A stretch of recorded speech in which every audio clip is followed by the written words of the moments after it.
العظيم.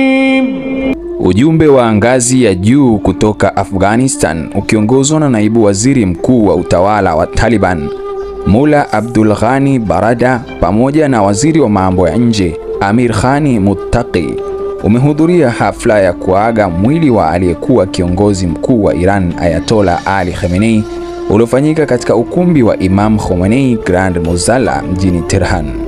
Viongozi hao walifika Iran kwa lengo la kutoa heshima za mwisho kwa Khamenei ambaye alikuwa mmoja wa viongozi wenye ushawishi mkubwa katika siasa za Mashariki ya Kati kwa miongo kadhaa. Hafla hiyo ilihudhuriwa na viongozi wa serikali, wanadiplomasia, viongozi wa dini pamoja na wajumbe kutoka mataifa mbalimbali duniani.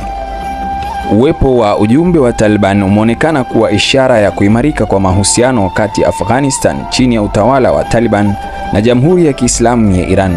Katika miaka ya hivi karibuni, pande hizo mbili zimekuwa zikifanya mazungumzo kuhusu masuala ya usalama wa mipaka, biashara, wakimbizi na ushirikiano wa kikanda, licha ya tofauti zilizowahi kujitokeza hapo awali.